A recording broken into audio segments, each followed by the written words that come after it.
Hey guys welcome back to another blog. So ಇವತ್ತು 13th Feb. ಇವತ್ತಿಗೆ ನನಗೆ 25 years complete ಆಯಿತು. ಹಾಗೆ ಈಗ ನಾನು ಟೆಂಪಲಿಗೆ ಹೊರಟಿದ್ದೇನೆ. ಒಮ್ಮೆ ಟೆಂಪಲಿಗೆ ಹೋಗಿ ಬರುವ ಅಂತ ಕಟೀಲಿಗೆ. ಹಾಗೆ ಈಗ ವ್ಲಾಗ್ಸ್ ಕ್ಯಾಮ್ರಾದಲ್ಲಿ ಮಾಡ್ತಿದ್ದೇನೆ, ಇನ್ನು ಮೊಬೈಲಿಗೆ ಶಿಫ್ಟ್ ಆಗ್ತೇನೆ, ಮೊಬೈಲಲ್ಲಿ ವ್ಲಾಗ್ ಮಾಡ್ತೇನೆ. ಇನ್ನು ಎಂಥದೇ ಇದ್ದರೂ ನಾನು ಶೂಟ್ ಮಾಡೋದು ಮೊಬೈಲಲ್ಲಿ, ಸೊ ಕ್ಯಾಮ್ರಾ ನೆಟ್ಟು ಇನ್ನು ಮೊಬೈಲಿಗೆ ಶಿಫ್ಟ್ ಆಗ್ತೇನೆ. ಸೊ ಇನ್ನು ಅಲ್ಲಿಗೆ ಹೋಗಿ ಸಿಗುವ. ಸೊ ಈಗ ಕಟೀಲ್ ರೀಚ್ ಆಗಿದ್ದೇನೆ. ನಾನು ಏನದೇ ಒಂದು ಮಲ್ಲಿಗೆ ತಗೊಳ್ಳಿಕ್ಕೆ ಉಂಟು, ಮಲ್ಲಿಗೆ ತಗೊಂಡು ಹೋಗುವ.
ಎಸ್, ಹೋಗಿ ಬಂದಾಯಿತು, ಊಟ ಎಲ್ಲ ಆಯಿತು, ಇನ್ನು ಡೈರೆಕ್ಟ್ ಮನೆಗೆ.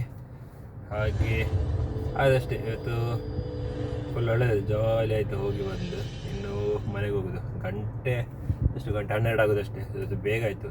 ಇವತ್ತು ಏಕಾದಶಿ ಇದ್ದ ಕಾರಣ ಸ್ವಲ್ಪ ರಶ್ ಇತ್ತು, ಬಟ್ ಆಲ್ ಗುಡ್.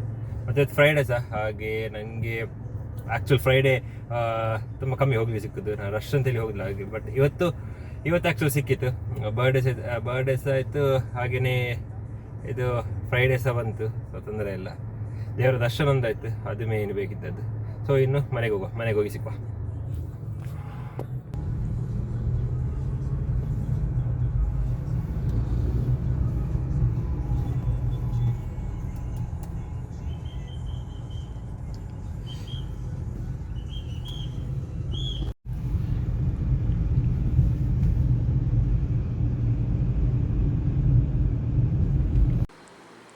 ಟೆಂಪ್ಲಿಗೆ ಹೋಗಿ ಬಂದಾಗಿದೆ. ನಾವು ಬಂದೆ ಆಯ್ತು, ಗಂಟೆ ಒಂದು 3-4 ಗಂಟೆ ಆಯಿತು. ನಾನು ಜಾಸ್ತಿ ಅಂತ ಶೂಟ್ ಮಾಡಲಿಕ್ಕೆ ಹೋಗಲಿಲ್ಲ ವಿಡಿಯೋವನ್ನು. ಕೆಲವು ಅಲ್ಲಿಯೇ ಸೀನ್ಸ್ ತೆಗೆದೇನೆ, ಅದನ್ನೇ ಹಾಕ್ತೇನೆ ನಾನು.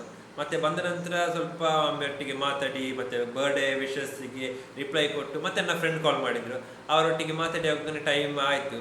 ಹಾಗೆ ಮತ್ತೆ ನನಗೊಂದು ವಿಡಿಯೋ ಶೂಟ್ ಮಾಡಲಿಕ್ಕೆ ಉಂಟು, ಇನ್ನು ಅದಕ್ಕೆ ಟೈಮ್ ಹೋಗ್ತದೆ. ಹಾಗೆ ಈ ಬ್ಲಾಗನ್ನು ನಾನು ಇಲ್ಲಿಗೆ ಎಂಡ್ ಮಾಡ್ತಿದ್ದೇನೆ. Short and simple blog. ಹಾಗೆ ಈ ವ್ಲಾಗನ್ನು ಇಲ್ಲಿಗೆ ಎಂಡ್ ಮಾಡ್ತಾ, ಇದಾಗಿತ್ತು ಇವತ್ತಿದ್ದು ವ್ಲಾಗ್. ಇನ್ನು ಮುಂದಿನ ವಿಡಿಯೋದಲ್ಲಿ ಸಿಕ್ಕುವ. ಅಲ್ಲಿ ತನಕ ಥ್ಯಾಂಕ್ ಯು ಫಾರ್ ವಾಚಿಂಗ್.